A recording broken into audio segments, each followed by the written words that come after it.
The morning started like any other Tuesday in downtown Los Angeles. Victoria Chun straightened her blazer in the elevator mirror, clutching a lukewarm coffee from the bodega downstairs. Her reflection showed the wear of a woman who hadn't slept properly in weeks. Dark circles, hair pulled back in a rushed bun, lipstick applied in the car. She was 34 but felt 50. The elevator dinged on the 7th floor. Chun and Associates Marketing. Her company. Well, technically still hers for another 48 hours. She pushed through the glass doors and immediately felt the tension. Her assistant Maya wouldn't make eye contact. The junior designers huddled by the break room, whispering. Victoria's stomach dropped. Marcus Chen, her ex-husband, stood in her office. Behind him, 2 men in expensive suits. Lawyers. I should have known he'd show up early. Victoria set her coffee down slowly, buying time to steady her hands. Marcus looked good. He always did. Tailored navy suit, fresh haircut. That smile that used to make her forget how cruel he could be. Now it just made her nauseous. Good morning, Victoria. His voice was smooth, practiced. I brought the paperwork. She glanced at the lawyers, then back at Marcus. We have until Thursday. That was the agreement. Plans changed. Marcus gestured to the taller lawyer, who produced a folder thick with documents. The building's been sold. New owners take possession today. Noon, to be exact. Victoria felt the floor tilt beneath her. That's impossible. I have active clients. Contracts. People work here. Had active clients. Marcus corrected, examining his cufflinks. Funny thing about business, Vicky. When word gets out that the CEO is broke, going through a nasty divorce, and about to lose everything, clients get nervous. They leave. The blood drained from her face. What did you do? Me? Marcus pressed a hand to his chest in mock innocence. I simply made some phone calls. Shared some concerns about your company's stability.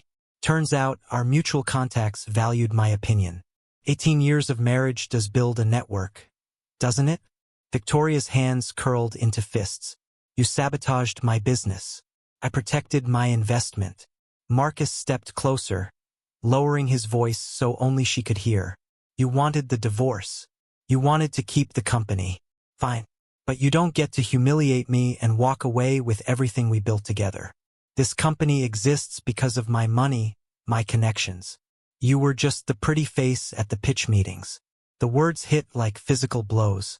Victoria had heard variations of this for months, but it never stopped hurting. 7 years ago, she'd quit her job at a major firm to start this agency.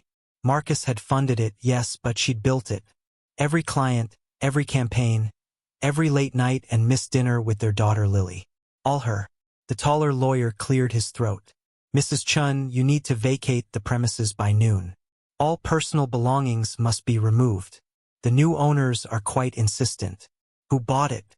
Victoria asked, her voice barely above a whisper. The lawyers exchanged glances. That information is confidential. Marcus smiled. Let's just say they're very motivated buyers. Cash deal. Closed yesterday afternoon. He checked his watch. You have 3 hours. I'd start packing. Victoria looked around her office. The awards on the wall. The photos of Lily on her desk. The vision board she'd made when they first moved in, full of goals she'd actually achieved. This space had been her sanctuary. Her proof that she was more than Marcus's wife. More than someone's mother. She was Victoria Chun's CEO. Someone who mattered. Now it was being ripped away. Maya appeared in the doorway, eyes red. Vic, there are guys downstairs. Motorcycles. Leather jackets. They're asking when we're clearing out. Motorcycles? Victoria frowned. Marcus laughed. A sharp, bitter sound. Oh, this is perfect. I didn't know this part. He turned to the lawyers. Who bought it? The shorter lawyer shifted uncomfortably. A motorcycle club. The Hells Angels, I believe. They're expanding their legitimate business holdings. The room went silent. Victoria felt something crack inside her chest. Her company, her dream, was being taken over by a biker gang. The humiliation was complete. Marcus was already heading for the door. Enjoy your last few hours, Vicky. Maybe your new landlords will hire you to answer phones. He paused at the threshold. Oh, and Lily asked about you last night. I told her mommy was too busy losing everything to call. See you in court on Friday. He left. The lawyers followed, leaving Victoria alone in her office that was no longer hers. Through the window, she could see them on the street below. A dozen motorcycles parked in a row. Men in leather vests, arms crossed, waiting. Her phone buzzed. A text from her daughter. Love you, Mommy. Coming home soon? Victoria sat down at her desk and let herself cry for exactly 2 minutes. Then she wiped her face, stood up, and started packing. By 10:30, the office was chaos. Boxes everywhere. Employees frantically downloading files. The printer jamming every 5 minutes. Victoria moved through it all in a daze, disconnected from her own body. Maya cornered her by the copy machine. What are we going to do? I have student loans. Vic, Sarah just had a baby. Tom's wife is sick. We can't just lose our jobs like this. Victoria couldn't meet her eyes. I'm working on it. But she wasn't. She had nothing. Her personal bank account had $3,000. Her business account had been frozen during the divorce proceedings. Marcus had made sure of that. Every asset, every connection, every safety net had his fingerprints on it. The elevator dinged. Victoria looked up to see them walking onto her floor. There were 3 of them. The first was massive, 6'4" easily, with a gray beard down to his chest and arms covered in tattoos. A leather vest over a black shirt, patches that said Vice President. Behind him, a younger guy with a shaved head and a scar across his cheek. And a woman, mid-50s maybe, with silver hair in a braid and eyes that missed nothing. The big man looked around, taking in the frantic packing, the crying employees, the general devastation. His expression was unreadable. Victoria Chin? His voice was surprisingly soft. She stepped forward, forcing her spine straight. That's me. He extended a hand. They call me Bear. This is Reaper and that's Maggie. We're the new owners. Victoria didn't take his hand. When do you need us out? Bear lowered his hand slowly. Contract says noon. But we're not monsters. You can have until 5 if you need it. How generous. Victoria's voice dripped with sarcasm. A few extra hours to pack up 7 years of my life. Maggie stepped forward, her boots clicking on the tile. We heard what happened.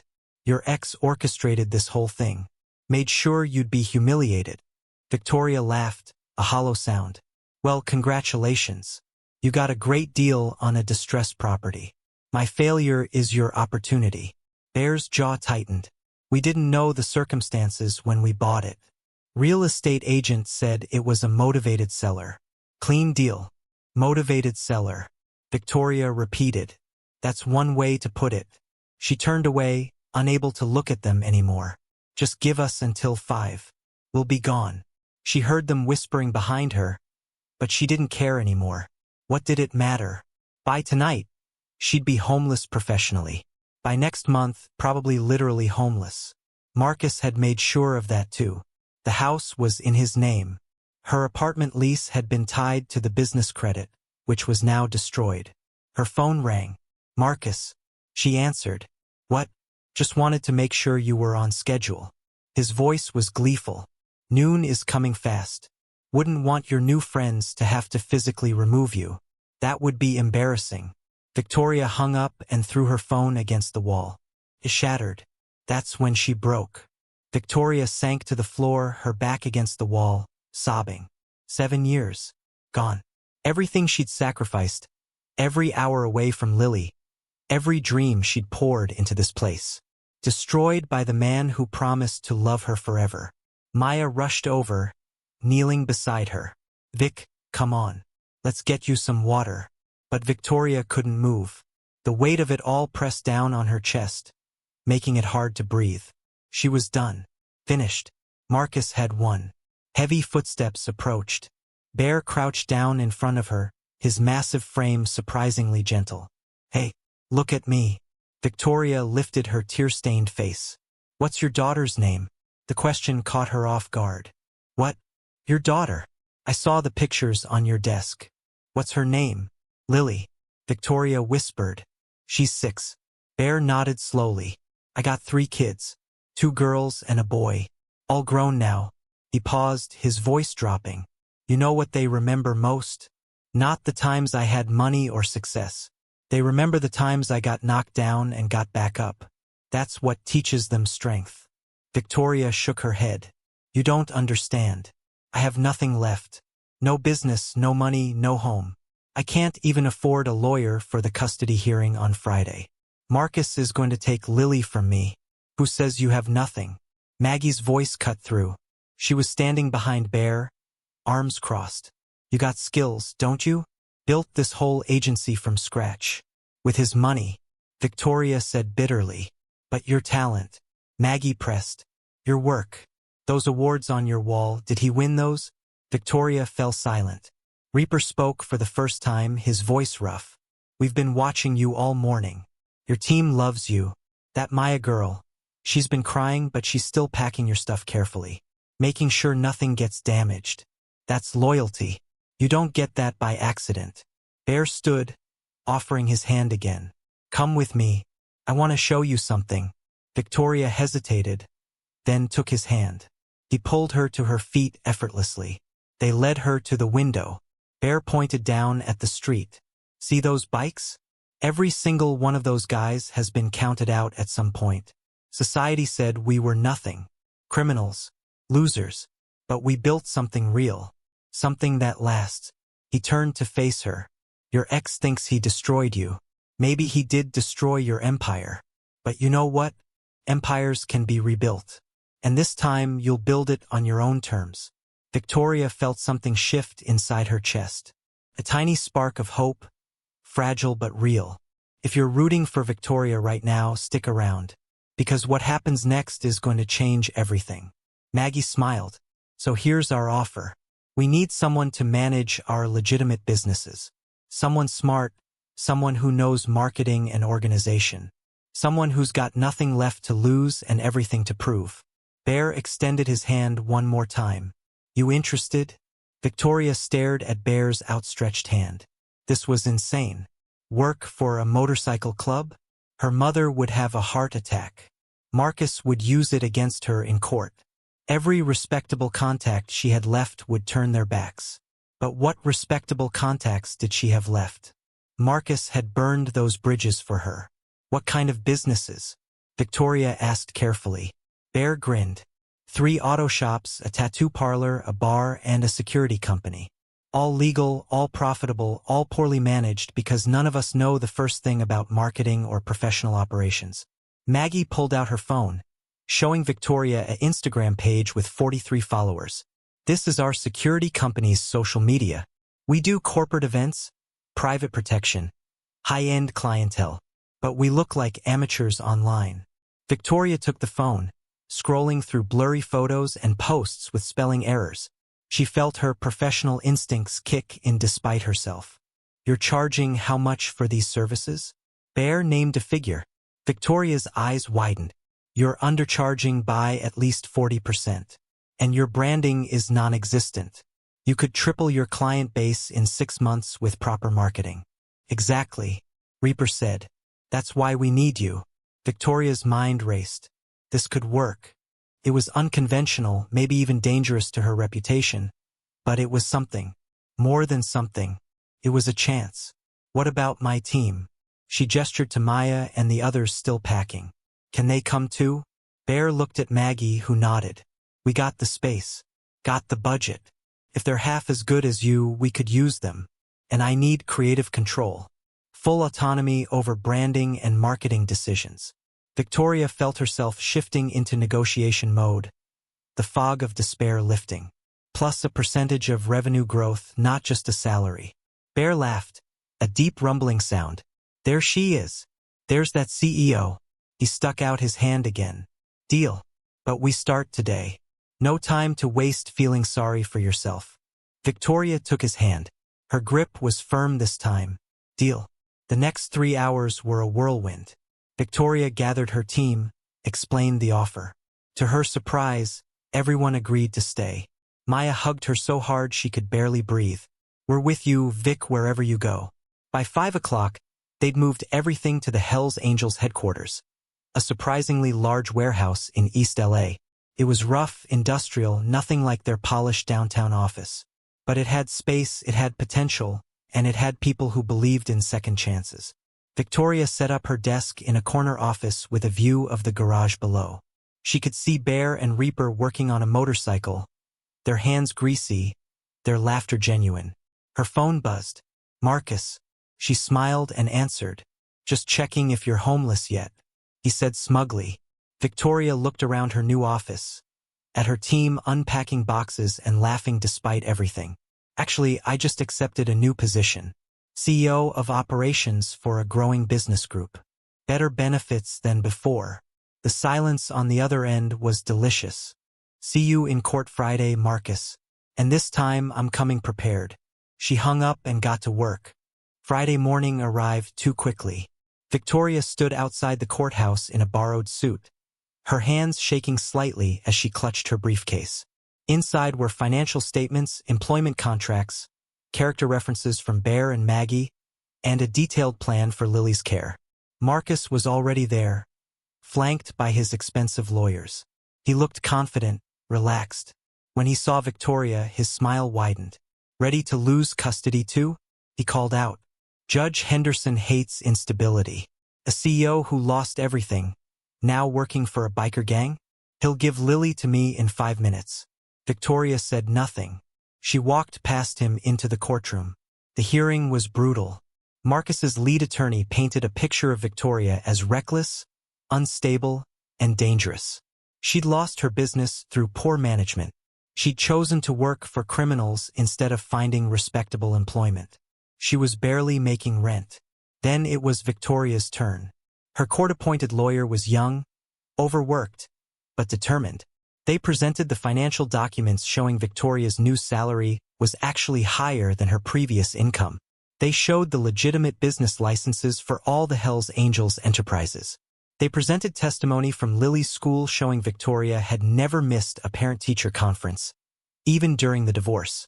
But the knockout punch came from an unexpected source. Bear walked into the courtroom wearing a suit. Victoria had never seen him in anything but leather and denim. He looked almost unrecognizable, professional, commanding.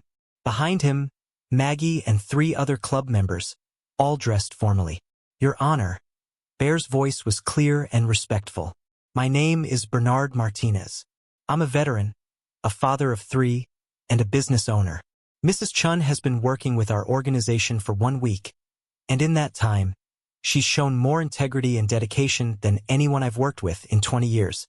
Marcus's lawyer jumped up. "Objection. This man represents a criminal organization." Judge Henderson raised an eyebrow. "Does he? Mr. Martinez, have you been convicted of any crimes?" "No, Your Honor.